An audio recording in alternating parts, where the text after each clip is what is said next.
So, good evening, all. Huge shout out to those who are listening on the replay on iTunes, on Spotify. Well, it's called Apple Podcasts now, isn't it? Not iTunes. On Apple Podcasts, on Spotify, on Stitcher, on SoundCloud. Shout out to those watching the replay on YouTube, or if you're watching the replay on Facebook. If you got my email that I just sent out and you couldn't click it until this live had finished, then hopefully you're watching the replay. Huge shout out to you. But also a massive, massive welcome to everybody who's watching live. And I'll give all your names a little shout out again to show those people who aren't watching live what they're missing out on. Carly's just joined us. Jade's in the house. Jade Holloway. Sarah's here. Jade, Carly, Ahmad. Jill's in the house. Andrea's here. She says, of course I'm a top fan. It says a top fan above Andrea's name. She goes, I'm waving the flag now. I'm 45 minutes through the Nicola Bolton podcast. Great podcast. AtsOnThis.tv did a great podcast last week with senior agent Nicola Bolton from Regan Talent Group. If you are looking for an agent, get over to AtsOnThis.tv. Listen to that podcast. An hour and 45 minutes of absolute fire, and why you should actually be using this next 2 weeks to get an agent. Don't wait until January. That was a big part of this chat that we had. People just wait until January. Right now, agents are getting roughly 50 submissions a week.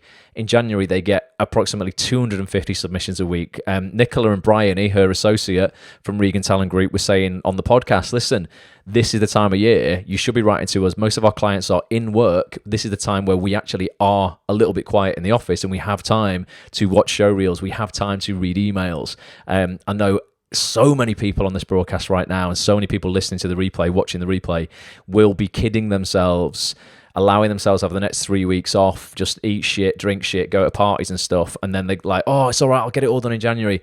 You're really doing yourself a disservice by relaxing too much now.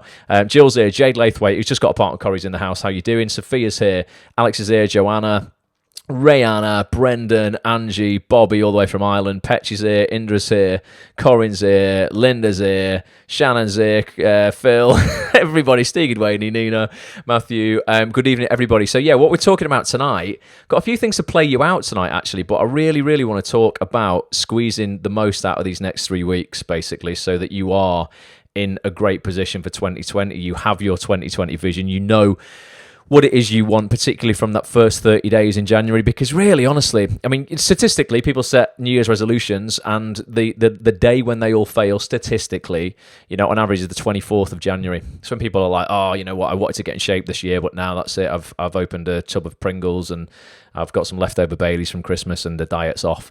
That's when that kind of stuff happens. It's when people lose momentum. So the best way not to lose momentum is to have a plan. It's to know exactly what you're doing. And next week, next Monday night's live broadcast is going to be all about goal setting. I'm going to take you through step by step. And I'm going to give you a free ebook that I created a few years ago as well on this system of setting goals, so you actually know what it is you want, and you know specifically what it is you want, as opposed to this bullshit generic stuff like, oh yeah, I want more acting work. Oh, I mean, what an incredible goal that is to set. It's impossible to tackle a goal like, I want to earn more money, I want to lose weight, all these generic shit goals, I want to work more. What do you want to work in? What is it you want? Is it literally as specific as going, I want my first one line on TV in a serial drama set in the North by the 31st of January 2019? And we go, okay, that's a bit more specific. We can work backwards now and figure out exactly what things are involved within that process, as opposed to going, I want an acting job. Get out on the street, just do a bit of street theatre. There you go, it's an acting job. It's too generic a lot of the time for a lot of people. So we're going to be doing that next week. But tonight, we're going to be talking about really, kind of getting our 2020 vision, getting our focus for what that is. I put a video out this morning. That I don't know, I think a few people on here have watched it. It was set around a bit of a jokey thing. I'll play it for everybody now. It's only 10 minutes long. If you've watched it, it's worth watching again anyway. It was set around a bit of a joke that me and Petch, everyone knows Petch, he's an actor, my cameraman, guy who films everything for us. We were talking that at Christmas time, it's the time when you get people together you've not seen for quite a while. And if you're an actor, you always get that question, don't you? Oh, how's your acting career going? And a lot of actors are really uncomfortable with it. And then generally, if it's a relative or something, or someone you've not seen in a while, they think this industry's dead simple. They'll go, oh, well, have you never just thought of getting a job on Coronation Street? Like, in the South, you guys probably get EastEnders. In Scotland, you'll get River City, whatever it is. And they just don't get it, right? And then this can be really uncomfortable for people because obviously it's not as easy as just going and getting a job on Coronation Street. The industry is much, more complex than that. So I put this video together that has a bit of a joke about that, but then I delve deeper into 3 reasons why I think this conversation is so uncomfortable. And you can apply it to not just your acting career, but lots of other things as well. It's the same conversation that you have for anyone in here who's single. When someone who's married or your mate's in a relationship or whatever, kind of asks you, oh, so you're still single then? It's a bit like, oh, so still not got a TV job yet. It can be an awkward conversation if you give it energy and if you don't really know why you feel awkward around it. And sometimes we feel awkward around it when we know we're not doing everything we can to, resolve that situation if we want it resolving. I mean, obviously as actors, we all want to act, don't we? Jamie's here, Haisha's here, Hollyoaks, Haisha in the house. Haisha, I'm going to see Peter Hunt, casting director of Hollyoaks, tomorrow because he's doing a podcast for actsonthis.tv. So if you're knocking about, I'll text you. If you're knocking about, let's get a brew. We'll be there for a little while. Me and Petra are knocking around tomorrow. So I'm going to play you this video. And first of all, before I do, give me some yeses if you've seen it and if you relate to it, because I know you will. But you will, like I say, be able to put the advice that I give in this video into many other areas of your life. Tony Ross is here from Chicago. He says, I just did a workshop on this topic, likely going to do a free webinar on the topic specifically for how to talk to friends and family about our acting career. Anyone is welcome to DM me if they'd like to join. Tony's a top guy. DM Tony, get on his webinar. Tony, you know what you should do, mate? Screw the webinar. I mean, you do that for your guys. But we'll get on a live broadcast one night here, and you can chat about what you do as well. Because Tony does a lot of the same, similar kind of work that I do, but he does it in the States as well. But he's obviously got his unique, views on stuff that he can hopefully bring to the party. So I'm going to play you this video. Right, it's 10 minutes long. I think you're going to laugh at the beginning bit, I hope. But yeah, it gets more serious as it goes on. And then there's an offer at the end for those people who aren't members of actsonthis.tv. If you don't know about actsonthis.tv, it's a website that I run. There's an offer where you get access to it for £1. Ignore that. Well, don't ignore it. Go and do that after this. But I'll jump back on after this. We've got loads more to talk about. But you will notice that that's available as well. Just wanted to give people some value at Christmas. So I think this is the video. I hope this is the video. Fingers crossed this is the right video. I'll see you in 10 minutes, but keep the comments coming in. I want to know what you think about it. Right, actors, listen, that special time of year is almost upon us when we gather together to deck the halls with boughs of holly, drink copious amounts of £8 a cup mulled wine at the Christmas markets, yet a cup, not even a mug. We are the mugs for buying it. It's the most wonderful time of the year when I usually rush out to buy my mum that Sanctuary Spa gift set from Boots on Christmas Eve. I wanted to walk in on Boxing Day and see it's now half price and part of their 3 for 2 offer. Boots, honestly, that part of your business is absolute bollocks, right? You need to just sell this shit half price before Christmas, and don't put body lotion in every set because my mum doesn't use it. It's the time of the year where we get together, get the whole family round the table on Christmas Day. We have a slap-up turkey dinner or not if you're vegan. And then it comes, though, that question every actor dreads, usually from a drunk uncle or auntie, even a well-meaning grandparent, but nonetheless, it hits us like a ton of baubles.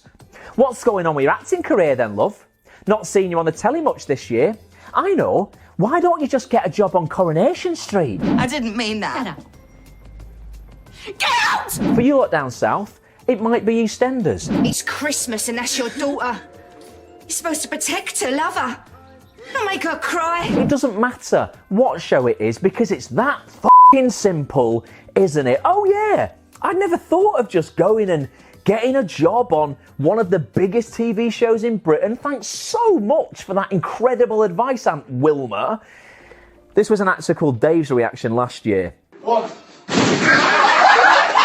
Let me give you some tips on how to handle this question so that you don't end up face-planting the dinner table this Christmas. Now, when you get asked this question, what should you say outwardly? Right, even if you feel like jumping out of the nearest window, don't give this conversation any fuel. The more you give energy to something, the more it grows, right? So keep things simple with a response like, you know what, Wilma? I'm having an absolutely brilliant time working on my acting career right now, but if you can speed things up and know any top casting directors that you can introduce me to, then bring them forth, right? Be playful with it. And don't spend your time logically debating with this person on the merits of building an acting career as opposed to a proper job, right? Because then you're starting some kind of philosophical debate which no one is going to win.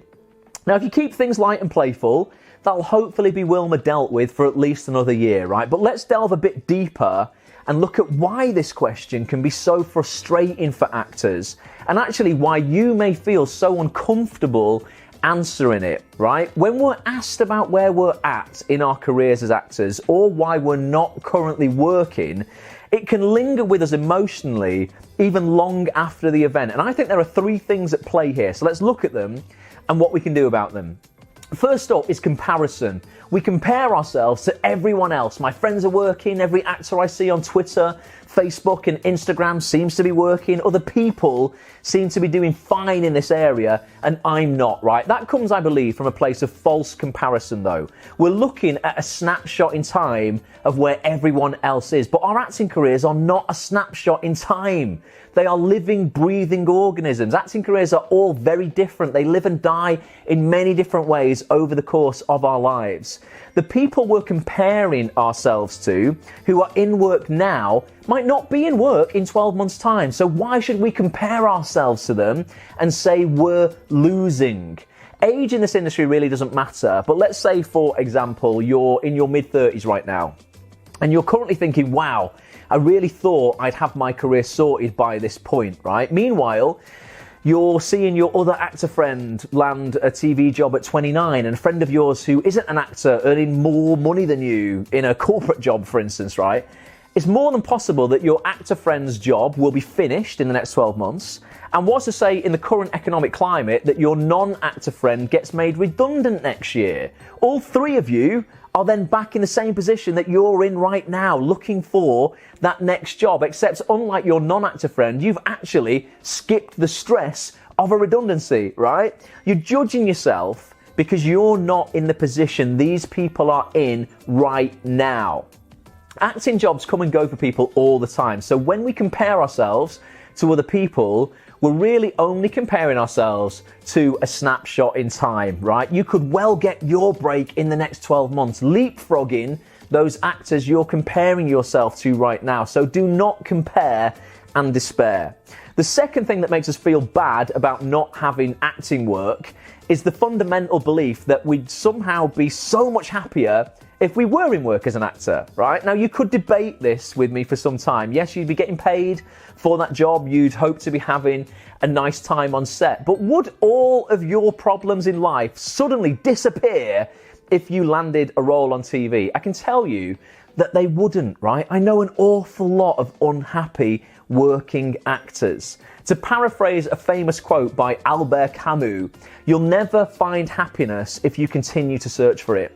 You already have everything you need to be happy as an actor with or without work right now, right? You're pursuing a career that you love, one that you have chosen, remember, one you do not have to do, but one you get to do. If you're watching this on your smartphone or computer, you have the internet and the means to create your own work without anyone else's permission. You have it better than any previous generation of actors. So go create. I assure you, it will make you happy.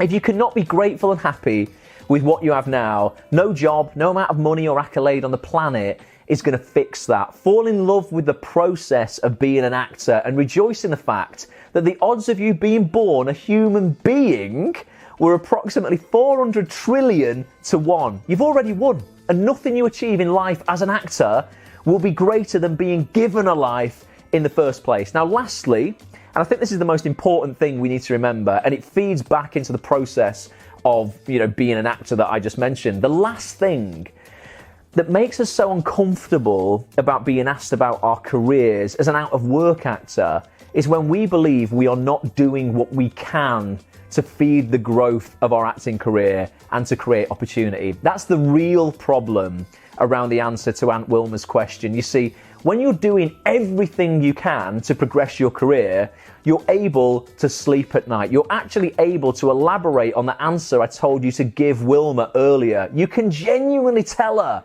that you're having a brilliant time working on your acting career right now.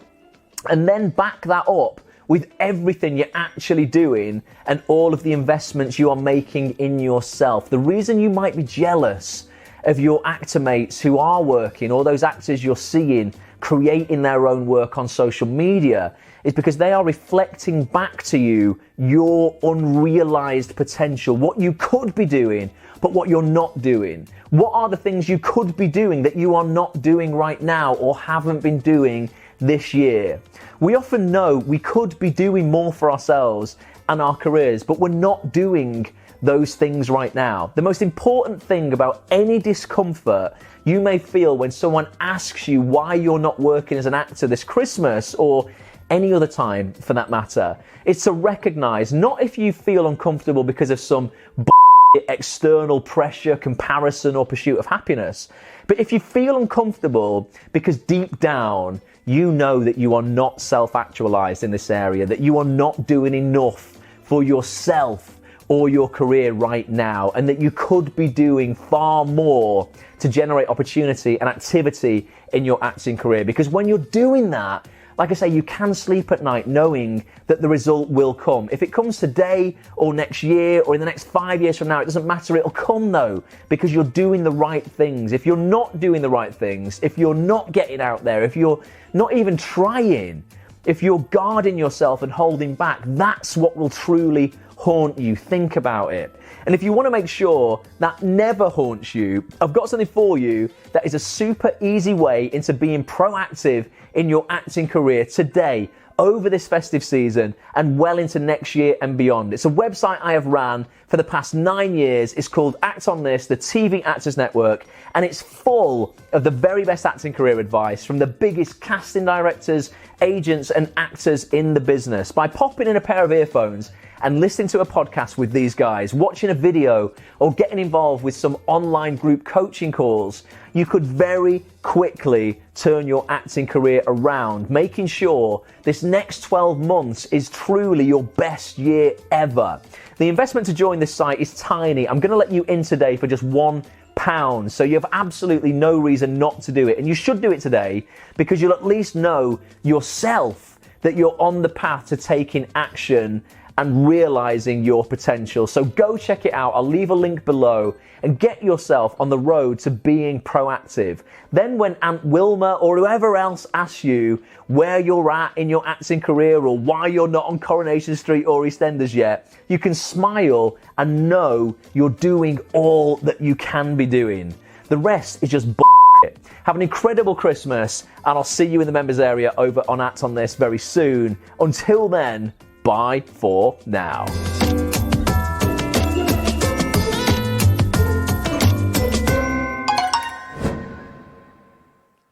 So there you go. Like I said, there was a little promo at the end there.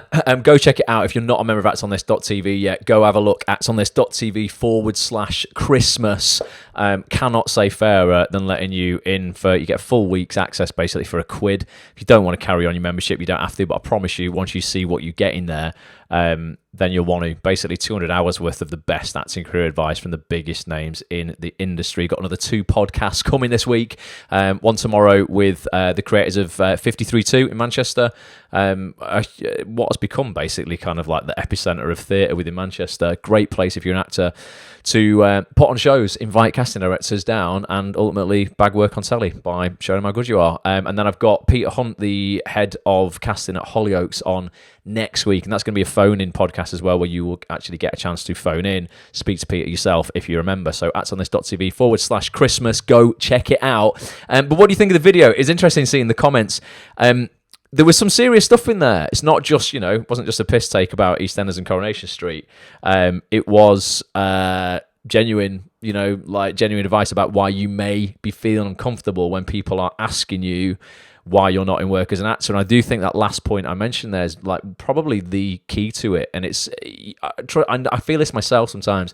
I never feel threatened by any kind of question about why I am not doing something, or why I'm not where I'm aiming to be, when I know I am doing everything I can to get there. When I'm not, it's happened recently. Writing, I started again a couple of months ago working on this sitcom that I started writing years ago. And me and my brother were writing it. I'd shelved it, honestly, for probably 5 years while I focused on other stuff.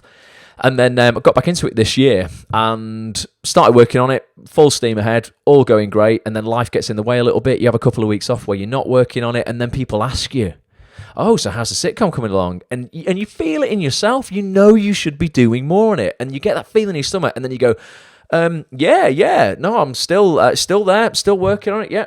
And you start kind of like justifying, practically why you've not been working on it recently, when really, you probably should have just made time to work on it. You should have prioritized. And I'm guilty of that as well. I've got loads of stuff going on there. My acting career, acts on this, voiceover career, writing, a life, and all the editing and all the videos and live broadcasts, everything I do. So stuff gets in the way, but I know there's still more I can be doing. So the question really is, what this year in 2019 have you not been doing that you could be doing, right? And don't bullshit yourself, because that's just if you can't be honest with yourself, you're screwed. Are you leaving this decade, literally this decade? In 3 weeks' time, this decade is over. Are you leaving this decade with your tank empty? Or is it half full? Is it 3/4 full? Mine's definitely not empty, and I've squeezed the shit out of this year, but I know I could have been doing more, definitely. I was chasing a job in the States a couple of weeks ago, at least the casting directors in the States for this job that I think I'm really suitable for. And I was messaging the only casting directors I actually know in LA, don't know many. And they were like, mate, we'll chase this up for you. And I haven't chased that up in like 10 days. I know that's something that I should prioritize and I should do, and I shouldn't let other stuff get in the way of that. So, I'm definitely not leaving this decade where I've done everything and explored everything. And I don't think that's probably possible, but I think we can always do more. Let's just have a look at some comments, and then I want to know what it is. I don't want any bullshit from anyone. I just want to know, out of 10, give me a number out of 10 of where you think you've been this year in terms of the dedication and the action you have taken on your career. And then that'll help me for next Monday kind of plan that session where we're going to do some goal setting, and we're going to, I'm going to show you step by step how you strategically break down goals. So it's almost, to be honest with you, it's almost impossible not to hit them, but you've got to put in a shit ton of work. You can't just write some goals down and then just expect them to happen. Brendan says 2020 vision is to get new headshots done. Brendan, you've been on like a transformation, mate. Brendan's like lost a shit ton of weight. And really got his health back on track this year. I've seen that, mate, in the private community on actonthis.tv. I saw that picture of you. I didn't recognise you. So fair play, mate. You need new headshots because you're a different fella. He wants to devise some scenes for a show reel, an audition for Monologue Slam. We're going to be talking about Monologue Slam on the podcast I do with the guys from 53.2 tomorrow, because in Manchester, that's where they hold it. They held it at 53.2 last time I went to watch it. So you've got some good stuff to work on there, Brendan. Solid advice, says Sarah Jane. Tony says, we are just comparing to a snapshot in time. Such a good point. Yeah, it's a point I made in that video a lot. So many people forget when they're comparing themselves with other people, and you should never do that anyway. We know you shouldn't, but we know we do. It's kind of hard not to in many ways, but you'd never forget you're just comparing a snapshot in time. Life is long. If we're all going to get to 100, I'm 37. That means I've got, fingers crossed, got a lot of time left. No time to just waste, though. Still got to crack on. You've got to be patient in the grand scheme of things, but fast every day. But if you are comparing yourself, it's just to a snapshot of time. I've done this with my mates who have got married and have had kids, and I've been like, shit, I'm 37, I'm single, I should probably be married by now, I should probably have children. So many of my friends who did that at 30 and 32, it's awful, didn't wish it on any of them, but there's been 3 this year that have got divorced. Some are now living back with their parents, so they no longer have that house that they had as a family or whatever. And they're sharing custody of a child. So I go, well, what's better? Me having like hung out a little bit longer and skipped to divorce, or having been through all that? So, if I'd have compared myself when everything was going great for those guys, I'd have been feeling inadequate. Like, how have other people got this area of their life sorted out? And yet I haven't. And then now we compare a snapshot in time, and they're probably thinking, oh, okay, that would have been, maybe that wasn't the right decision. I don't know. It's a tough one. I think relationships probably the hardest thing, but it's the same in your acting career. You compare it to someone who's in work now. I've seen it happen so many times for actors who feel so inadequate because one of their peers is seemingly doing better than them. 6 months later, they've leapfrogged them completely, and then half of the industry. I've seen that where people suddenly out of nowhere get one job, and then the following March they're nominated for a BAFTA or they win an Oscar, or honestly, I've seen this stuff happen. It's real. I'm not making it up as like this could happen. I've seen this happen over the last 2 years. So quit feeling insecure because you're comparing yourself to just a snapshot in time. Jade says she should be paying for this advice. It's fine, Jade. It's free. But if you do want to go, anyone who wants real deep advice from the biggest names in the industry, actonthis.tv, go to /Christmas, get that £1 trial. Seriously, it'll change your career in 2020. If you commit to it and you listen and watch everything on that website, I promise you, you cannot fail, to do better than you've done this year. Miles better if you act on it, though. The website's called Act On This for a reason. Don't just listen to the advice. Act on it. Janet's finally found us. All right, Janet, Andrew Lord is in the house as well. How often do you do live coaching calls, Ross? So it's a new thing, Tony. So normally, all of the content on actonthis.tv is recorded content. So it's podcasts and it's videos. I do live coaching calls as bonuses sometimes for people. So the live coaching calls, guys, are like this, but where everybody is joining on screen. So you won't just watch and just comment. You will actually be on screen as well. And we, sometimes we have like 50 people in a call at once, and people can jump on camera and put their questions across, etc. It's something I'm doing more of, Tony. It's going to be part of people's premium membership on actonthis.tv. You won't pay any more for that, but I hope to get a guest on every single month. It will be a casting director, a top director, an agent, or an actor, where people can jump on camera and ask their questions. I'm hoping the first one, don't want to say for sure because I don't know exactly what's going to happen, but Dan Hubbard direct messaged me on Twitter just a couple of days ago, and his message, if I still got it, his message said, he's such a good guy. There's so many just good people in this industry, honestly, who actually give a shit and are so legit.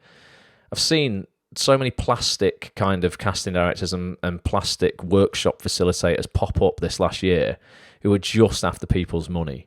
Come and do a workshop with me. It's a 2-hour intensive for £100. How about you fuck off? What's intensive about 2 hours when there's 20 people in the group? You're going to give people, 6 minutes each, are you? You call that intensive? Someone emailed me the other day, and I hadn't given them my email address. It was for a workshop with someone I won't mention here, but I'm like, why would you put your name to this shit? And it had an invoice attached to the email. I mean, this is getting cheeky now. Hadn't given you my email address. You're pitching me on the first email you've ever sent me. You are pitching me to give you £100. They don't get it. They don't understand the difference between sales and marketing. The reason I think this community is doing so well, and so many people you guys have decided to watch tonight, I don't pitch anybody on the first email I send them. I try and give as much value as I can. There's a reason I do an hour live broadcast every single week to give this community, whether you're a member or not, as much value as possible, because I genuinely give a shit. It's like going up to someone in a club and just asking them to sleep with you like the minute you meet them. At least romance them a little bit first. They sent me an email. You all probably got it as well.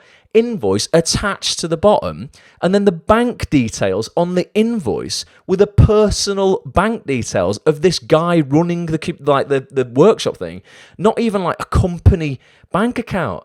I'm like, it's bullshit. I wanted to screenshot it and just go, if you guys, a perfect example of how to lose when creating a business is this. Just pitch people you don't even know to give you £100. What a load of shit.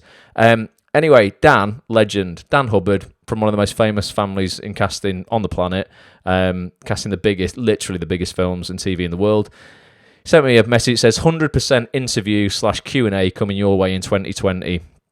And he says, reach out to me first week of Jan. And I didn't even pitch him for that. I didn't ask him for it because, he's just a top bloke and he sees us all doing good stuff in the community. He just sent me a message. So that's probably, I'm hoping, Tony and everyone who's a member of actonthis.tv, I'm hoping that Dan will be probably the first live broadcast guest that we all get, on a live call with in January. So apologies for the rant, but pisses me off. I'm just like, stop trying to just milk money out of actors. If you actually care, because this person as well is like, I really care about actors. I just want to help you. Please book a 1-to-1 with me. I really want to help you. You know what? Why don't you just give people your fucking phone number if you care about them that much, and then actually help them, as opposed to pitching them your bullshit for £100. There you go. You can have that rant for free. All right, Jay. He's joining us from Brazil. Jay's here. You're inspiring me and others whilst driving. Cheers, Jay, and everyone in that car. Appreciate you. Hope you are good. Michelle Parker's in the house as well. Michelle Hope Brassic. Michelle is filming Brassic right now for Sky. Great comedy. Hope you're doing well. Jenya's here. Jay says needs to get some new headshots, show reel sorted, and find a play to be in. Listen to the podcast I do with the guys from 53.2 tomorrow, Jade, because if you want to put on your own work or get involved with theatre, they're awesome. So give me a number out of 10 of how well you think you've done this year in terms of being proactive in your career, going out and actually asking for what you want. Have you held back? Have you guarded yourself? Have you been afraid to ask for what you want because actually, you know, you've got that fear of that rejection? Do you care too much about what other people think about you, other people's judgments of you? Have you not put that showreel scene out on Twitter because you didn't want Actor Boy 65, who you don't even know, telling you that it's shit? Why do you care about Actor Boy 65? Have you used the fact that you're not technical as an excuse not to post on social media, not to open a Twitter account, not to promote your work on Instagram or start a YouTube channel? You know, have you been waiting for other people to give you a job as opposed to going, you know what, there's an idea in my head for a script, I can make it into a 5-minute short film, get a group of friends together, and you know, and we can learn together by shooting this. You know, maybe you've got an idea in your head that you're just afraid to put out there. Tony thinks he's a 7. I've taken on a bit too much, he says, workshops, podcasts, etc., and it's gotten in the way of acting. Looking to bump the number to a 9 by the end of the month. How are you going to do it, Tony? That's what we've got to get clear on for next Monday as well when we do this. You know, we do the goal setting next Monday night, 9 p.m. Jenya's writing a script. Awesome. Good. Matt's at a number 10. Matt, you can't give yourself 10 out of 10. You can give yourself a 9, but you can't give yourself a 10 because then you've got no room for improvement. We've got to always set ourselves at a 9, even if you think you're doing everything you can. Unless you are completely, utterly booked up, Matt, full of TV work, full of awards coming out your ears. I'm going to have to drop you to a 9, mate. Honestly, with love, I just can't have a 10. You got to have a little bit of room for improvement. Jenya would like a new agent, maybe. Okay, we got to get specific. Why only maybe?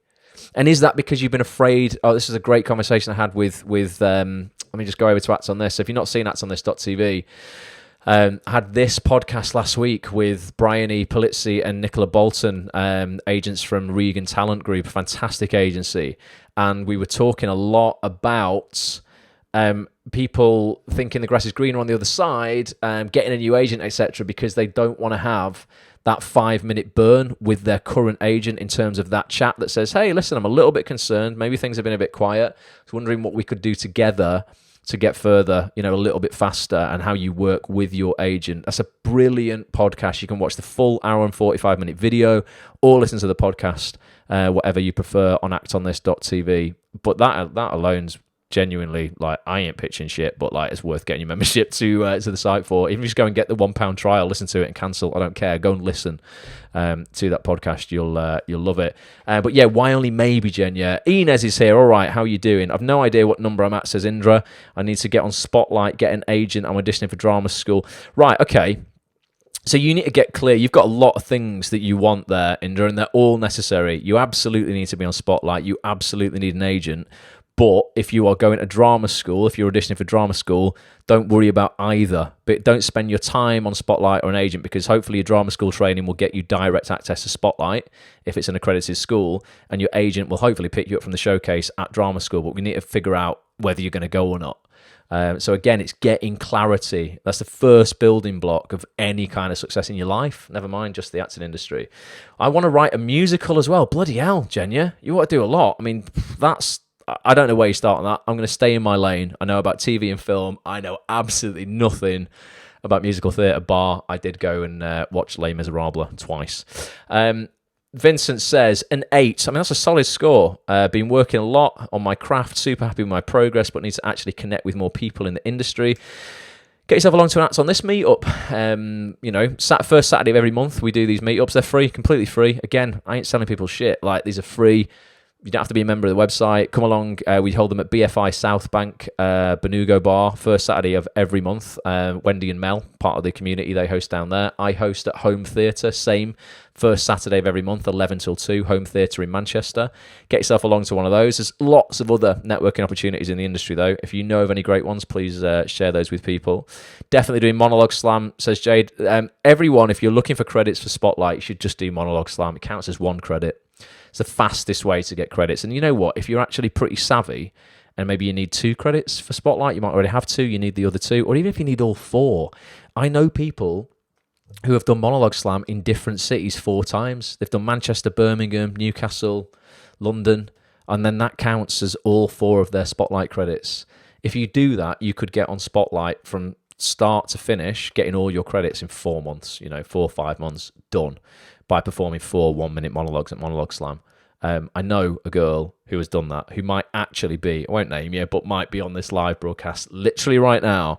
Monologue Slam's a fantastic thing to do. It's really, really good, and it's attended by a lot of industry people, a lot of casting directors, agents. Great place to perform. And you only do a 1-minute or a 3-minute monologue. It's not hard. Like, that's it. It's not like you're committing to an hour and a half Shakespeare play. Shannon's, thanks for your honesty, says maybe feels a 5. That's fine, though. You know what? If the score's middle or low, then it's very easy to up it, isn't it? That's the good news about that. I've started writing a short film, she says, inspired being a carer, having been taking screen acting classes since September and putting myself out there. Well, that's awesome. But yeah, how can we double down on some of those things in terms of how much have you been putting yourself out there, and have you held back even a little bit? Even 20%, 30%. And again, it's mostly down to fear of other people's judgments. When you can get to a place where, honestly, it's so liberating, it takes a little while, but when you can genuinely, hand on heart, go, I want everyone to like me. Of course I do. I want to be known as someone who, is good and gives and is nice and is a quality person. But equally, if people don't, it doesn't hurt me. Like, I know I cannot please everybody, so I'm going to put my work out there, and I'm going to just, focus on the people who do like it. What you tend to do is you'll get 10 people who say, Shannon, that's great. One person will say it's shit, and you'll focus on the one person that says it's shit. I put that video out before on Instagram that I just played you guys tonight. And all the comments were great on it, bar one person who I've never seen before was like, oh, this is so boring. Get to the point. Zzz.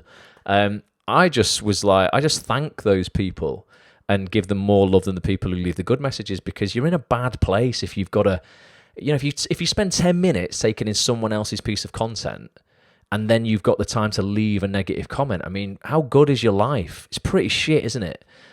When you actually get some kind of significance out of tearing someone else down, you cannot be in a great place in your head.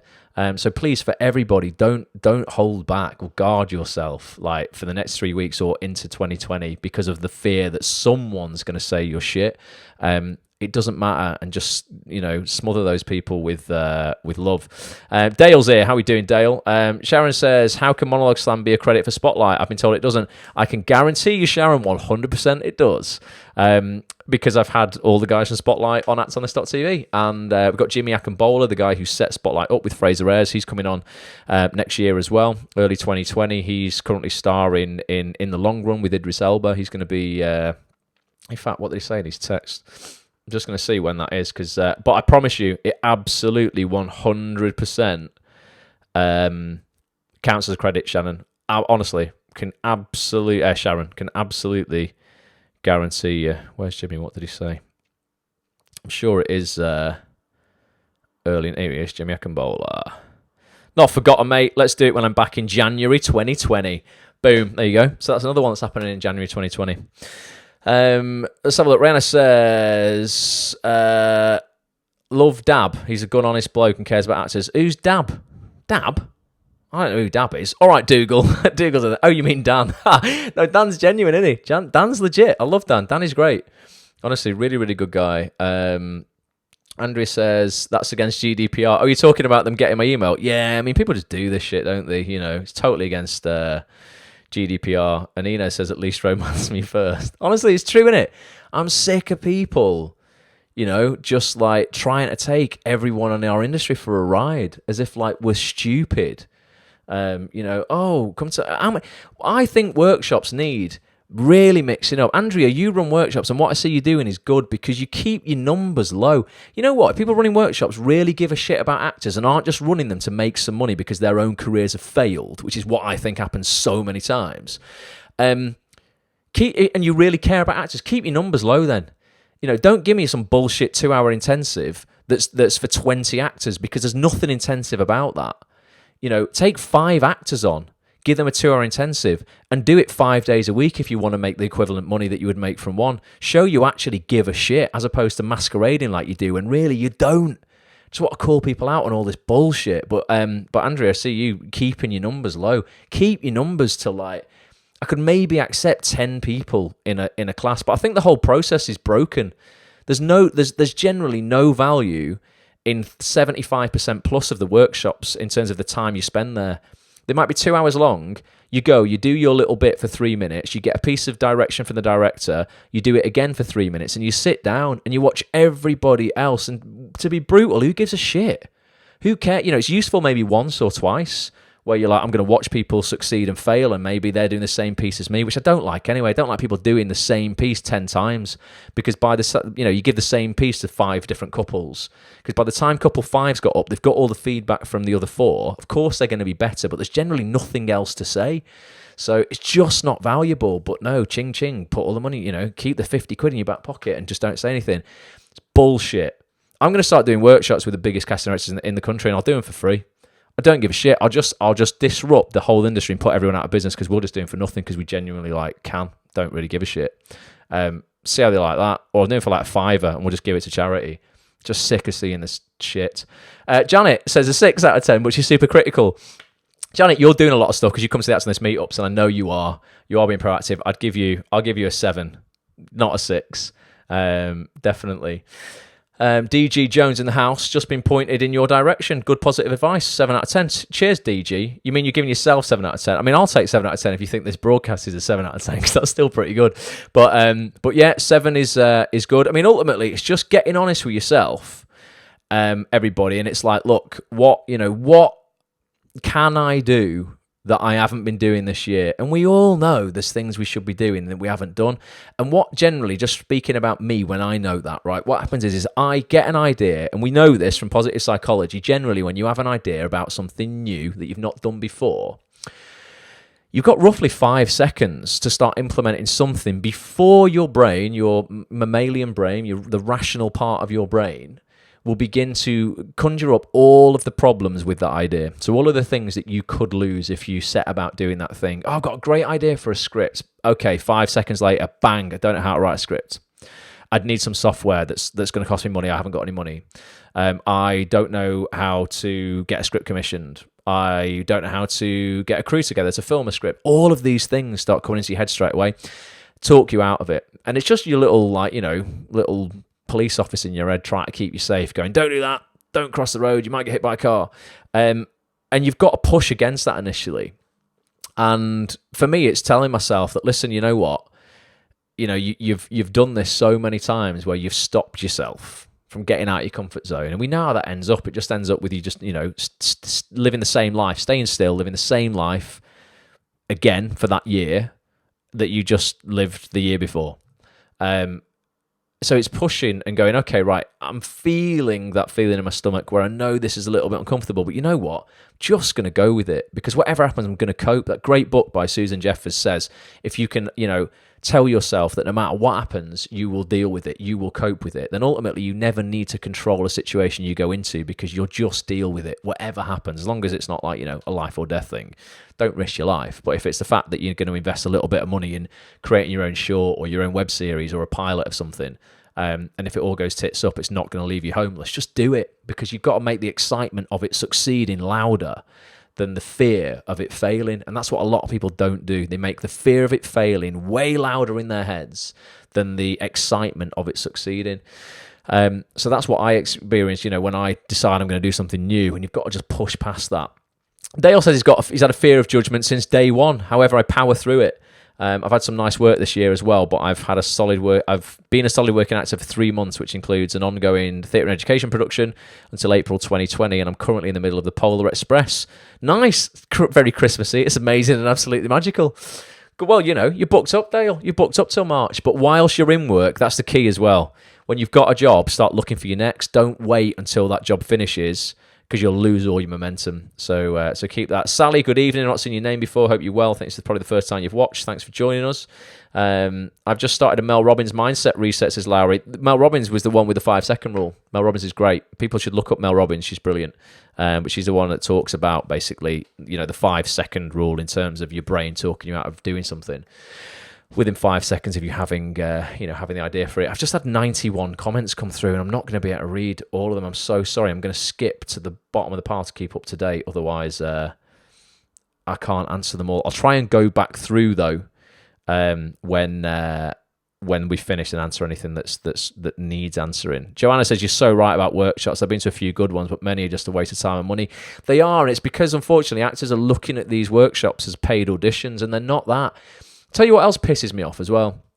When workshop facilitators lead the advertising of their workshop with a big casting director's name, and actually they're not at the workshop. It's their assistant, their associate. I mean, the associate wouldn't be bad. An associate casting director is literally the casting director's right-hand man. That's fine. An assistant is a bit different. That wouldn't be as valuable. Or in a lot of the cases, it's like someone who just worked with them, one Tuesday 5 years ago, and suddenly they're dining out on that person's name. That pisses me right off. So again, just do your due diligence. If if you actually put in the research and you genuinely know who are the big players in this industry, and you really do know who casts what, and the only way of doing that is really keeping abreast of all the news. Again, I'm not pushing it, but ActOnThis.tv, I have the biggest casting directors on the site, on a genuinely a weekly, monthly basis. You'll soon pick up the knowledge, and then you'll know who these plastic people are, who are just these people just looking for cash, trying to get cash out of you. Andrea says her workshop's 16 people max. I'd still be tempted, it depends how long your workshops are, Andrea. And I know you've got, you can't do them at a loss. Of course you can't, you're running them as a business. But if I was doing it, all I would do, do you know what? If you want to clean up in any market, just be better than everybody else. Offer more value than everybody else. I know if I started running workshops without blowing my own trumpet, I'd just do them better than what's out there at the moment. And even if I wasn't, they weren't as profitable as other people's workshops, by the sheer virtue that they would just give the most value, where are all the actors going to flock to? My waiting list would be like as long as I wanted it to be, because I'd be like, no, I'm only taking on maximum of 8 actors a session. We're working with the biggest guys here, and I'm not going to charge as much as everyone else. The amount of people I could get on those over time, you got to play the long game a little bit. I'd just win. It's really straightforward. If you want to win at anything, be better and offer more value than anybody else. If I was setting up an agency and every other agent's taking 12%, 15% of TV, I'd take 8, and I'd just win, because more people would want to sign with me because I don't take as much money, but I'm going to get better clients, more clients. Just simple. Just don't, just don't rip people off, basically. I know you don't, Andrea. Just other people in the industry aren't all that genuine. Leah says, do it. I'm not going to do it. I have no time, honestly. Maybe at some point if I can create more of a team, but yeah, I'm probably not going to do that. Inez has got to be up at 6 o'clock in the morning, so get off of your beauty sleep, Inez. But thank you for joining us. Nathan's just joined as well. Going to start wrapping it up in a minute, but ultimately tonight's, the entire point of tonight's broadcast has been just to get you thinking about what you haven't been doing in 2019 and what you could be doing in 2020. And then what we're going to do, and just be really honest with yourself. People have been honest because they've been marking themselves out of 10 in terms of their productivity this year. And they're going, look, I'm a 5 or a 6. And that's great. Being honest is definitely the first step. And then have a look at, write down if you can. This would be an exercise to do maybe before next Monday when we do this goal setting thing. Write down 20 different ways you think you could get more exposure as an actor. you could get more eyes on your work. You could get in front of more casting directors, producers, directors. You could meet more people. A lot of people this year who've been creating their own work, I don't think they've been marketing it well at all. They've been putting it in Facebook groups full of actors and nowhere else. Actors are not going to give you work. If you've created a sci-fi piece, for instance, why are you putting it in a group that's just full of 10,000 actors to watch? Maybe a couple of them might want to work with you or whatever, but why aren't you seeking out groups that are all about sci-fi fans and sci-fi geeks and actually creating a genuine audience on social media and leveraging that audience, for opportunity? So could you be doing more of that in 2020? Oh, one thing as well, if you do upload videos to Facebook, by the way, I only noticed this before. I've been putting videos on Facebook from my phone, right? And I shoot them in great, great quality. And then I've looked at them on big screen on my Mac here. And I've gone, it doesn't look like it's HD. By default on Facebook, if you are uploading videos from your phone, in the settings, it turns off HD uploads by default. You have to turn them on. Now, I think it's probably to save you data on your mobile data allowance if you're uploading from your phone. But you have to click on settings and then settings again, and then within the settings you'll see video and pictures, and there's two little toggles in there that say enable like upload HD. I've only just done it, so all my videos I've been putting online that haven't been uploaded from my computer this year have all been in standard definition, even though I spent all this time and effort shooting them and editing them in HD. So there's a little tip for you. If you've got show reels and stuff that you're uploading directly from your phone, make sure HD upload is enabled, because by default it isn't. So there's a little golden nugget for you that I only found out literally 10 minutes before I came on live tonight. What else have we got? Jamie says, we subsidise our workshops for our clients. Yeah, Jamie runs an agency, subsidises his workshops for his clients to make sure they have the opportunity, but they need to be worth it. The Q&A for an hour tends to bring the most value. Yeah, no, that's the whole point why I started just doing podcasts, which is basically 2 hours of Q&A with these top people. Because it was the business side of the business is far more empowering than sitting and watching somebody, of all different levels as well. You'll get people who are better than you, people who aren't as good as you in these workshops, and sitting and watching someone who's not as accomplished as you for an hour and 45 minutes does you no good whatsoever. And someone just paid 60 quid for the privilege. It's bullshit. And to charge 100 quid for a workshop like this Joker was doing in my email this week, absolute farce. What a load of bullshit. I'm bringing 8 hours of content from the biggest people in the industry for £4.25 a week. 8 hours of solid, that's like, what, 32 hours? 8 hours a month, isn't it? Yeah, so yeah, plus this, plus the live broadcasts. For what, like 30p an hour, something like that. Someone's going to charge you 100 quid for a workshop. They're just having a laugh. I tell you what, I take a screenshot of it and just go, who is this? Ollie's giving himself a 9 out of 10. Nice work, Ollie. Hope you're good. Mickey Jones definitely remembers people, says Sharon. Don't know what that's in response to, but if I run a workshop, if you run a workshop, I will be there, says Joanna. This is the first time I've managed to watch live. Nice. There is a couple of people in the industry, casting directors, who have offered to do workshops for me for free for premium members. Might take them up on the offer in January, and you don't have to pay for it. Like, we should do something for a charity donation to say thank you to the casting directors. But these are the guys, who are the top of the game as well, who don't do workshops because they don't have time, and also they don't need to take your money. They're earning enough from being a casting director that they don't need to charge you 100 quid to see you. They want to see you to discover new talent to put in the top shows. They're not interested in just charging you £100 for, for the privilege of just seeing you do a 3-minute monologue or a 3-minute duologue. It's bollocks. Mickey Jones for doing workshops. Yeah, Mickey Jones is top. Mickey Jones is such a nice guy. For those who don't know him, Mickey Jones, follow me on Twitter. His handle is M1. So it's Mickey with a 1, M1CKEY, Joe, J-O. And he's a great director. He directs a lot of Coronation Street, a lot of Emmerdale, Hollyoaks, that sort of stuff. Top bloke though, really good guy. Listen, I'm going to, for those who have got show reels and stuff to shoot next year, I don't get paid anything to promote anybody in this industry. I don't do that. I get emails from people all the time asking me to promote shit, and I'm not doing it for money. I only promote people who I've used and who I know. Somebody direct messaged me on Twitter to say, would you be in my showreel scene? I'm shooting it with Chris Stone. Chris Stone's a great friend of mine. Someone had just said yes to do a podcast with me. I thought I'd pay it forward, and I said to this guy, yeah, you know what? As a one-off, I'll make some time and I'll come and be in your show reel scene for you. It's not something I'd normally just be able to do at the drop of a hat.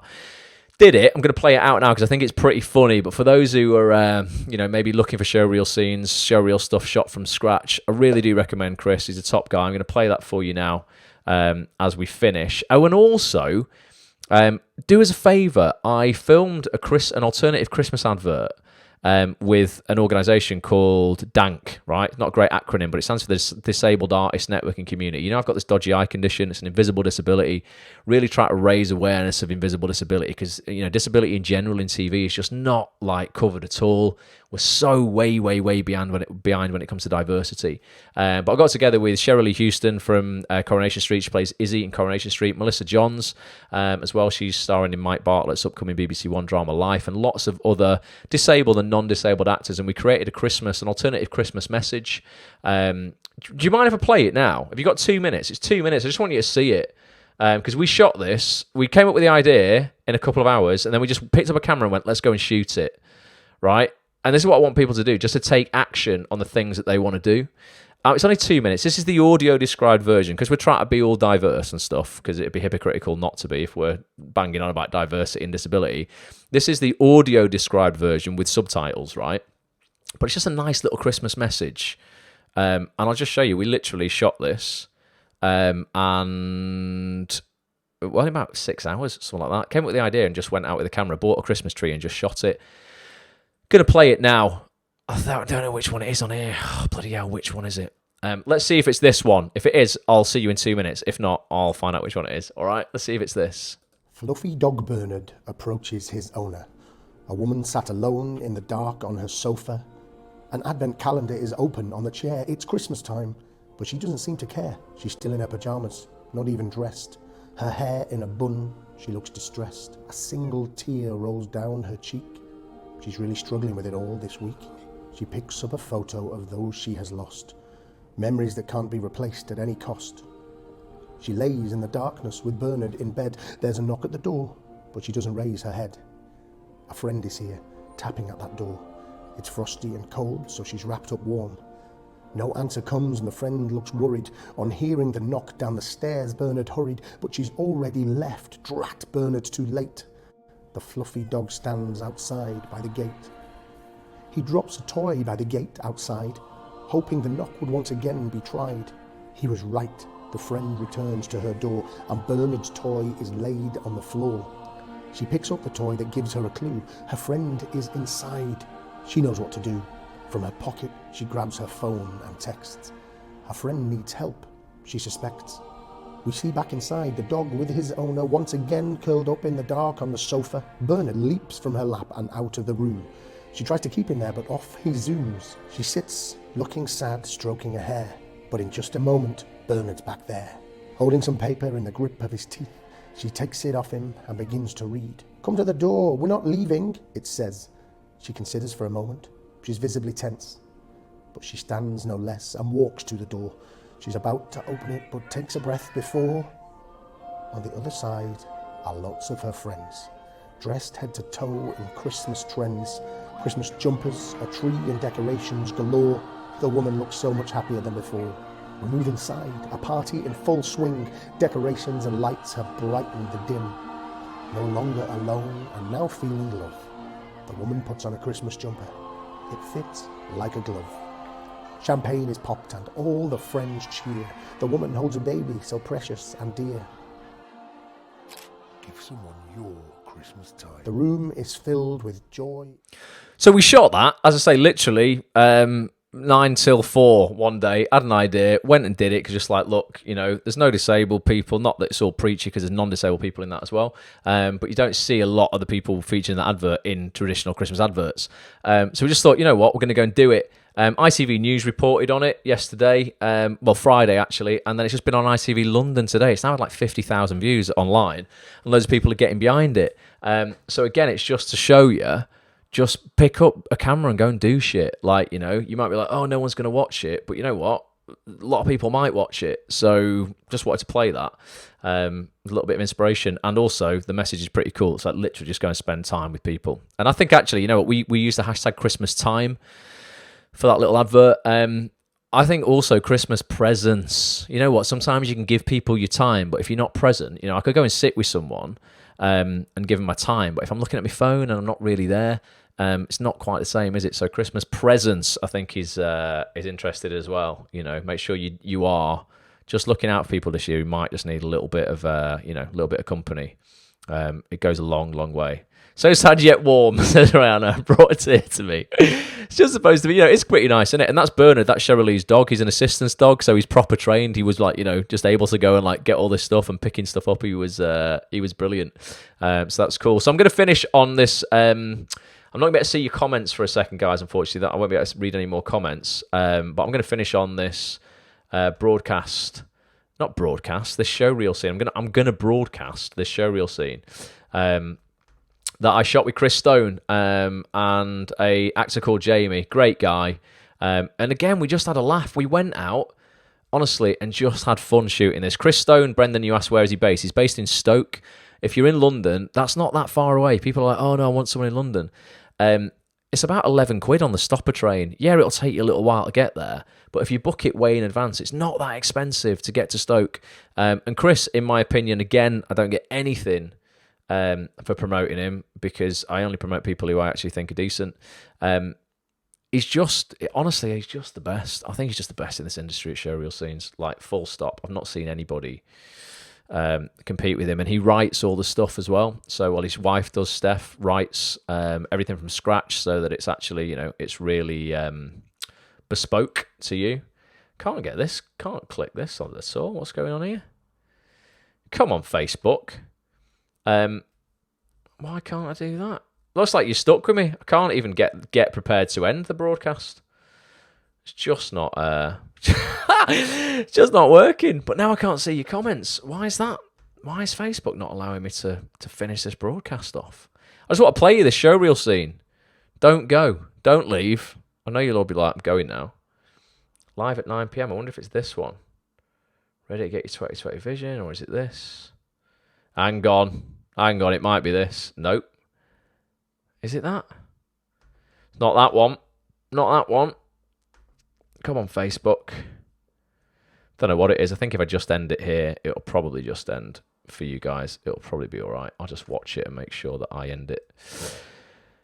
I end it myself. Right, I'm going to click into this. And then I'm going to play you this. So hopefully you're still here. Hopefully nobody's... most people are still here. Thank you for being patient with me. Right, I'm going to play you this now. Matt Gulliver's just joined, but I'm going, Matt. Thanks for being here. Right, this is the showreel scene of shot. I hope you're going to laugh at it because it was funny. We've got some outtakes as well. If you look on my Twitter, you'll see the outtakes for it. But yeah, chrisstoneshowreels.com if you want a showreel scene done by Chris. And I'll see you next Monday night, 9 p.m. For the goal setting workshop. Thank you to those listening on the replay, watching the replay as well. Hopefully you can join us live next time. All right, until next time, enjoy. I'll catch up with you in a bit. Bye for now. So how long we got to do this for then? I don't know, she wants us to be friends. Oh, and you just do everything she says to you? I never did. Yeah, and that's why she dumped you. You cried like a little bitch, didn't you? Fuck off. I dumped her. It could be happening to you soon. You can't be doing a very good job, can you, considering she calls me like every day? Don't flatter yourself, it's once in a blue moon, not every day. Mate, I am sorting out all of the emotional shit that you should be dealing with that says I'm not getting any of the added benefits. I don't know what she ever saw in you. I don't know what she sees in you.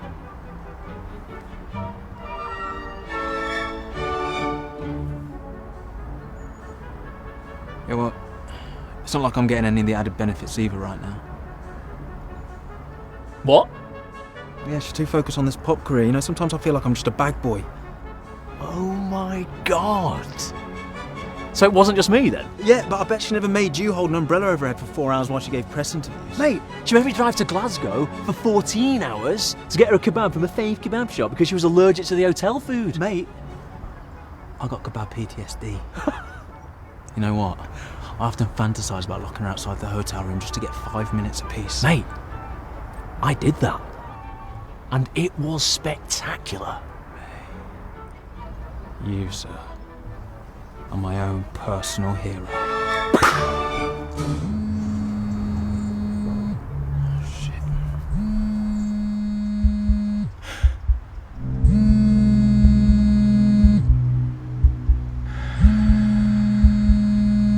Look, I should probably get back. Look, you do not have to answer that.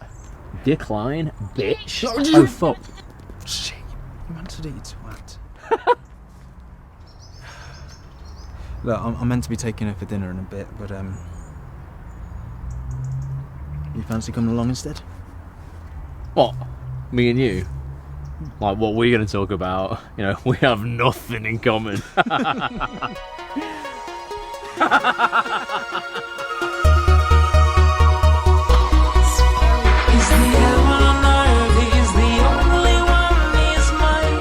You know what, Blake? What's that, Jake? This is going to be the start of a beautiful friendship.